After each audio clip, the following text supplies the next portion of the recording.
안녕하세요, 구독자 여러분. 오늘 10월 7일 방송 시작하겠습니다. 시장 체크 주간 경제 부동산 하나씩 보도록 할게요, 여러분. 일단 목차로 잡았는데요. 이 네 가지를 잡았습니다. 농협 수협 대출 400조 부실 급증. 이게 조금 문제가 될 것 같습니다. 그리고 산업활동 동향이 저번 주에 말씀드린 것처럼 말일날 발표됐거든요. 그거 좀 체크해 보고 동행선행지수가 하락했다는 게 좀 포인트인 것 같습니다. 10월 들어서 제가 저번 주에 말씀드린 것처럼 시장이 급변할 수도 있다고 말씀드렸잖아요. 실제로 급변하고 있는 모습이 좀 나타나고 있습니다. 그래서 시장 조금 더 지켜보시는 게 좋을 것 같습니다. 그리고 매물 담합, 매도자 심리, 매수 심리 최저 이렇게 했습니다. 시장 상황 체크하면서 경제부터 보고 가겠습니다. 자, 일단 농협, 우리 농협은행이라고 다 아시죠? 뭐 단위 농협 다 있고 뭐 몇백 개가 있는데 이 보시면 농협을 장사 잘하고 있습니다. 이렇게 단기 순이익이 좋습니다. 1조 7,700억. 자본금이 20조 단위밖에 안 돼요. 그런데 대출은 어마어마하거든요. 그러니까 뭐 통화 승수라고 들어보셨을 거예요.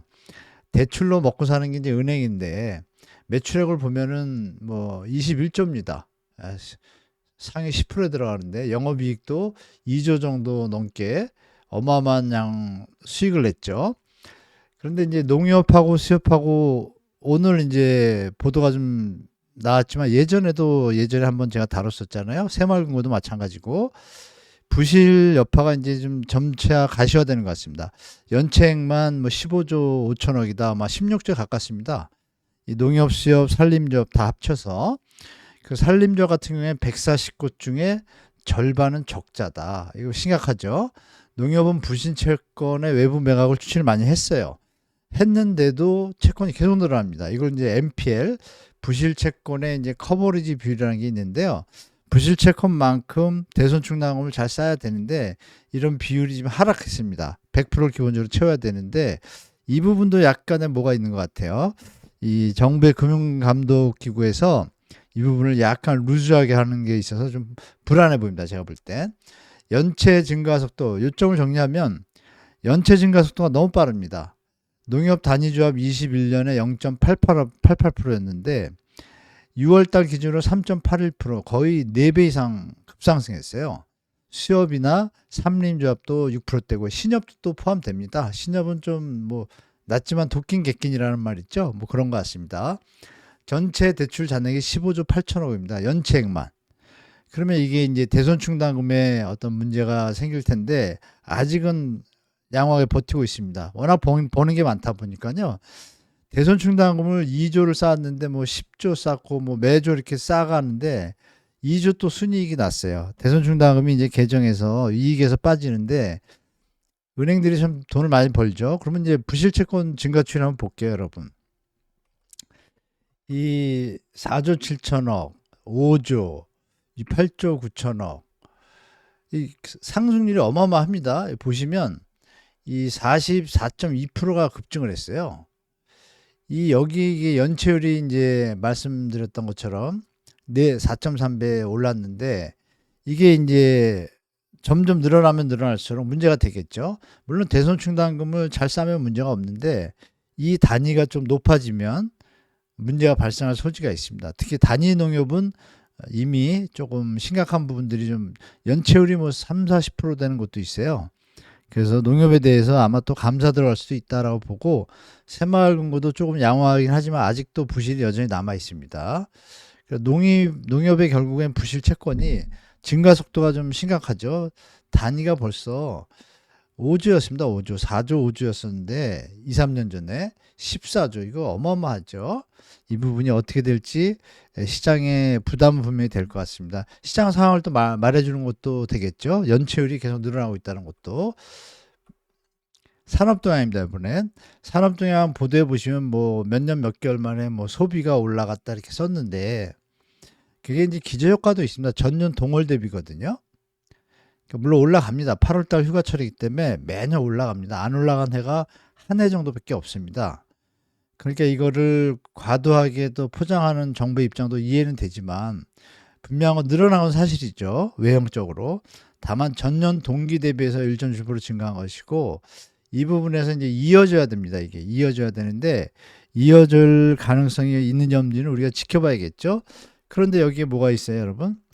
이 선행지수, 동행지수하고 선행지수가 0.1%씩 하락을 했어요. 이게 어떤 의미가 있냐면 앞으로의 이제 경제 상황을 말해주는 건데, 여기 보시면 동행종합지수가 이 전체 지수 보시면 이 98년 IMF 때 빼고 이게 이제 2008년이잖아요, 여러분. 그러면 이렇게 흐름을 보십시오. 코로나 때 이 바닥선에 와 있잖아요. 이게 조금 여기 보시면 올라갔다 내려올 때, 올라갔다 내려올 때 터지잖아요. 올라갔다 내려올 때. 그럼 올라갔다 내려올 때 아직 잘 유지하고 있는 거예요. 과연 이것이 유지할까? 제가 볼 땐 쉽지 않아 보인다. 그래서 경제 위기가 외국에서 뭐 미국반에서 약간의 뭐 경제 지표에 대한 뭐 트릭이니 여러 가지 얘기가 있잖아요. 이런 부분들이 만약에 가시화되거나 뭐 신흥국에서 좀 문제가 터지거나 뭐 중동 전쟁 뭐 여러 가지 외부 변수가 아직도 리스크가 남아 있잖아요. 이런 것들이 문제가 되면 또 경제 좀 시나리오가 안 좋은 상황이 벌어질 수도 있다. 중요한 건 하락하고 있다. 동행 지수가. 그러면 이제 선행 지수가 있는데요. 선행 지수가 좋아져야 되는데 좋아지고 있습니다. 올 초부터 아시는 바와 같이 반도체하고 수출이 좀 늘어났잖아요. 환율 효과로 국민들은 환율로 물가가 올라서 힘들지만 수출업체는 도움을 받았어요. 받았는데 그게 과연 국민들한테 소득 분배가 되냐, 그런 상황은 좀 아닌 것 같고. 그럼 여기서 이제 이 100이라는 수치가 보시면 아주 안전한 수치는 아닌데 일단 이번 달에 하락을 했습니다. 0.1%기 하락이라고 떴잖아요. 이게 이제 이어지냐 안 이어지냐의 문제인데 과연 뭐 경제부처에서는 나아진다고 하는데 지켜봐야겠죠, 여러분. 지표는 증가를 기록하는데 경제 회복 펀더멘탈이 좀 약하다는 느낌을 받습니다. 경기 동행 지수하고 선행 지수가 이 정도면 같이 올라가 줘야 되는데 좀 그렇질 않죠. 산업 활동 동향에서도 8월에 휴가철 특수인데 소비자 판매가 1.7%밖에 증가 안 한 거, 그것도 전년 동월 대비예요. 그러면은 우리 기저 효과를 좀 봐야겠죠. 자, 그래서 이 BC카드사 ABC 리포트를 제가 매번 한 달마다 보여드리잖아요. 보시면 어때요, 여러분? 이번 달 건데요. 이 보시면은 전월 대비는 올랐습니다. 전월에 워낙 좀 소매 판매가 감소했잖아요. 올랐는데 전년 동월 대비하면 이게 제일 중요하죠. 또 다 내리고 쇼핑만 좀 늘었어요.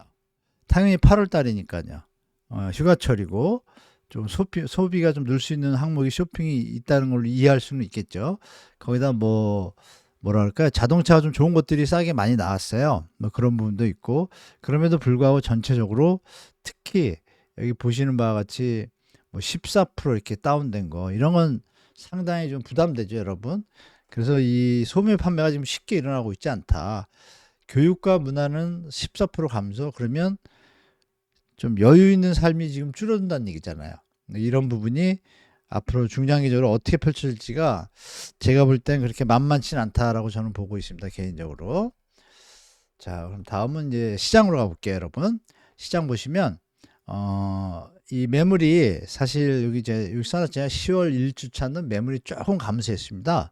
감소해가지고 이게 12만 한 7천 건 정도. 근데 이게 동시에 다 감소를 했어요. 이게 좀 아이러니합니다. 지역 불문하고. 이게 어떤 현상인지 모르는데 매도자들이 잠시 움츠린 건지, 아니면 요즘 최근에 불거지는 거 있죠. 담합행위들에 대해서 뭐 투기 적발하고 있다. 뭐 빈번히 일어나고 있었죠. 최근에 좀 심했거든요. 뭐 공인중개사분들은 다 아실 거예요. 담합행위를 이제 근절할 때가 된 것 같습니다.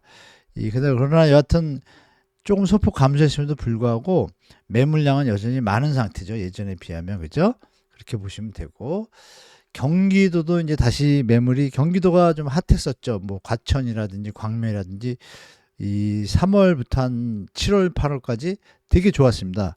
그러니까 매물이 막 줄었었거든요. 이제 다시 늘어나기 시작했습니다. 그리고 분당만 예외입니다. 한번 보실까요? 이렇게 보시면 이 분당이 빨간색입니다. 분당은 매물이 준 이후로 조금 늘지 좀 더 오를 거라고 예측하고 있는 것 같아요. 선도지구 이제 확정되고 이런 것들이 어떤 호재로 작용할 거라고 보고. 그러나 이것도 과연 될까? 제가 볼 땐 거래량이 지금 급변했거든요. 이게 올라올지 않을. 나머지 지역은 어떤가요, 여러분? 나머지 지역은 다시 여기 특히 이 주황색인 광명시는 주의하셔야 됩니다. 광명시 작년 재작년에 뭐 핫했는데요. 제가 그때 말씀드렸죠. 조심하시라고. 광명시 매물이 계속 늘어난다는 얘기는 투자 수요가 되게 많았다는 얘기예요. 그러면 투자자분들도 매도하실 때 너무 욕심내지 마시고 차익이 있다라면 빨리 실현하는 것도 한 방법이지 않을까. 여기 기다렸다가 가격이 더 안 오르니까 다시 막 나오잖아요.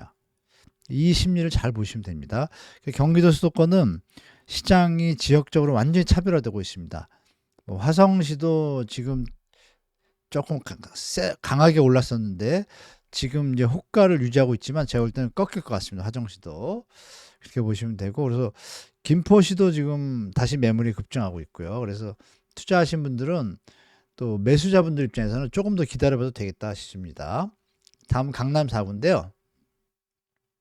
또 마포부터 나왔네. 강남 4구는 매물이 조금 줄었습니다.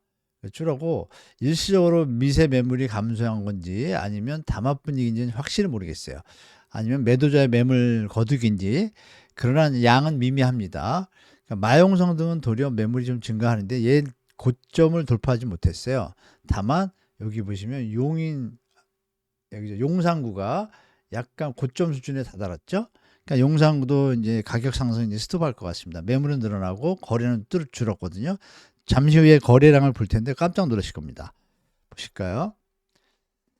자, 전국 아파트 거래량인데요. 이 9월 10월 7일 현재 22,624건, 이 48,000건, 뭐 47,000건 가던 게 22,000. 그러면 그래도 양호합니다. 50%니까 앞으로도 한 22일 정도 신고액이 남아 있잖아요. 그래서 제가 볼 땐 35,000에서 어쩌면 4만까지도 갈 수 있는데 3만에서 35,000 사이에서 멈출 것 같아요. 그러면 거래량이 감소했다는 얘기입니다. 그렇게 보시고, 이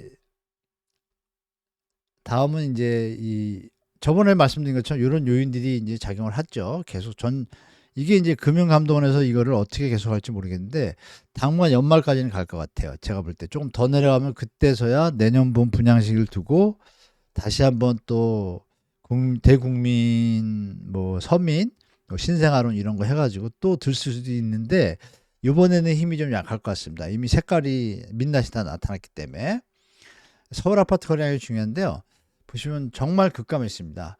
10월 7일 현재 9월 거래량이 1921건입니다.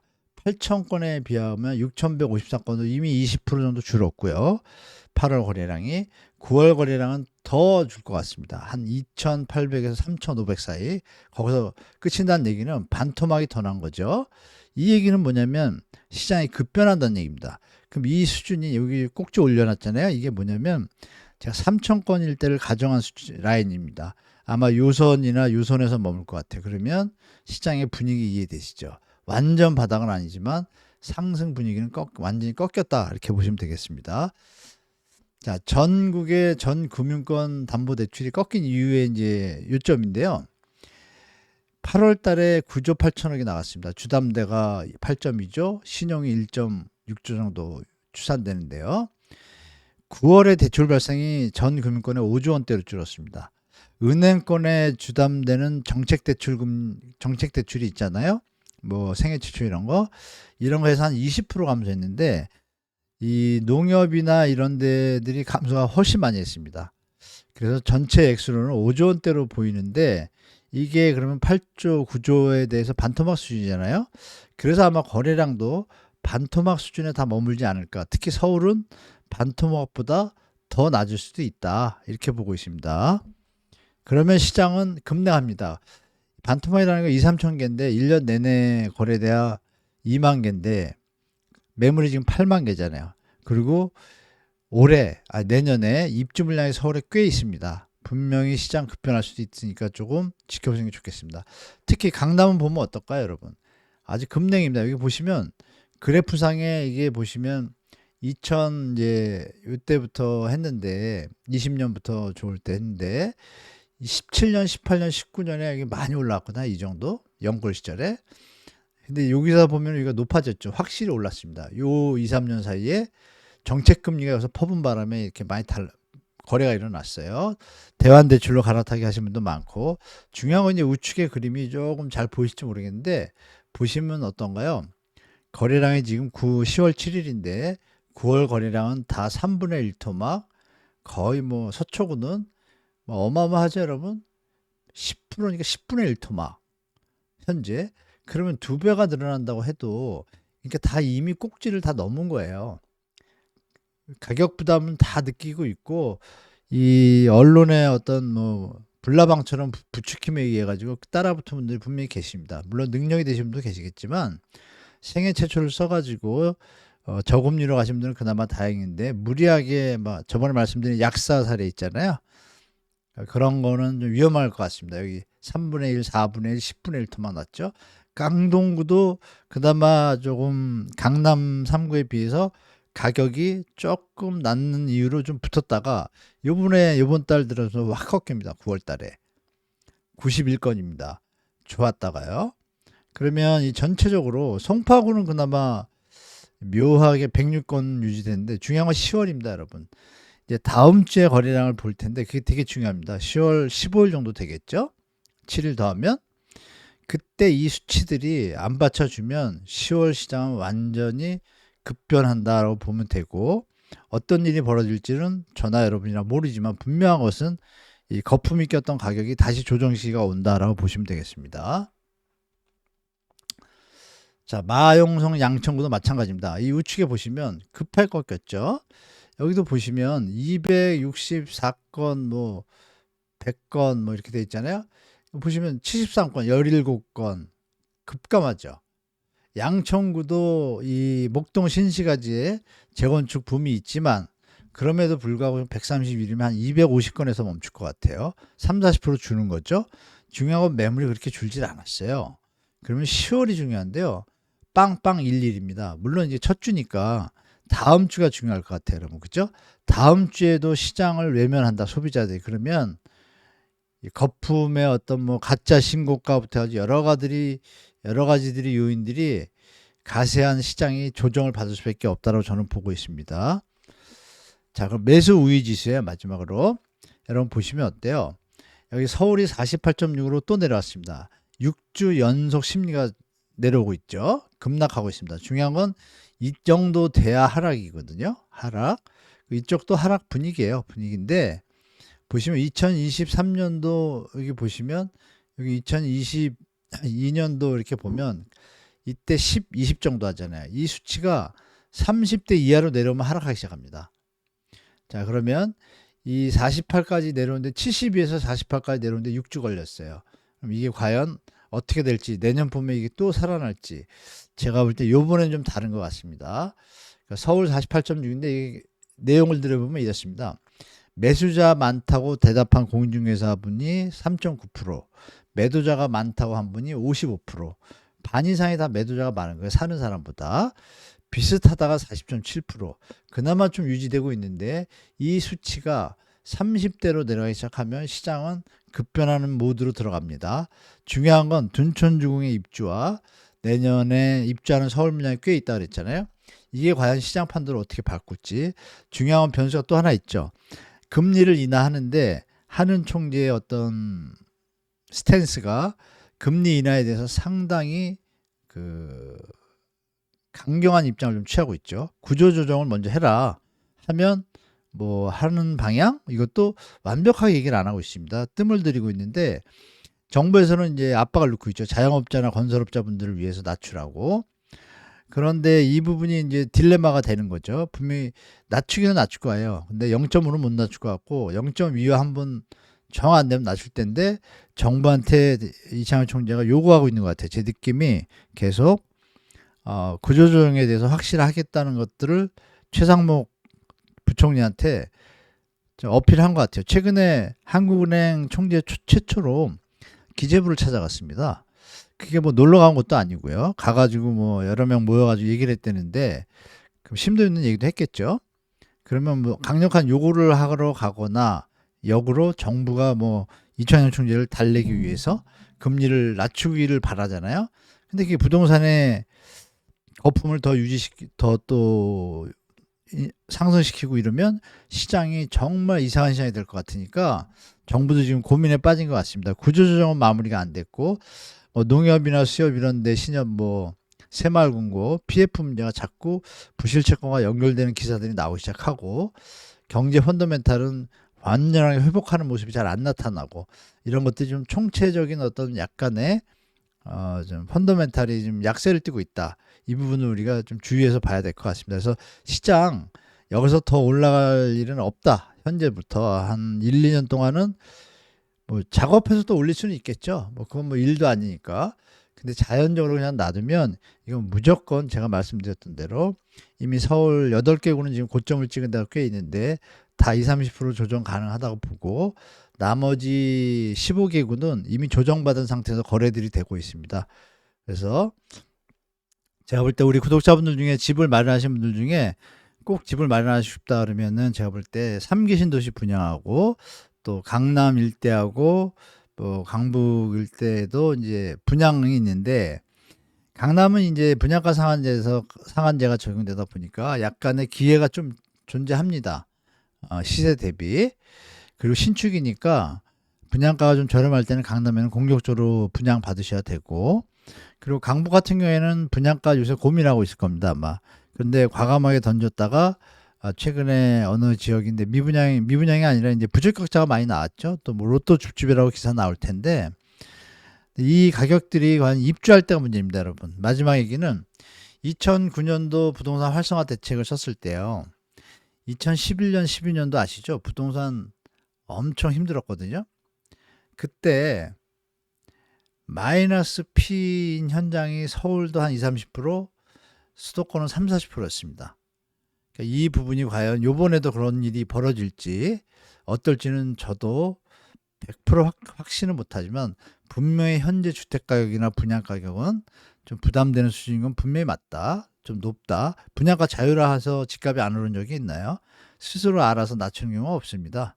뭐 자본주의 국가니까요. 중요한 건 이제 정부가 3기 신도시와 공공택지들을 분양할 때 분양가격 수준이 어떻게 되는지가 중요한데 이 부분에 대해서 정부에서 아직 아무 말이 없습니다. 최근에 3억 몇천에 2년 전에 사전청에 했던 것이 분양받는데 본청에 들어가는데 1억 정도가 올랐어요.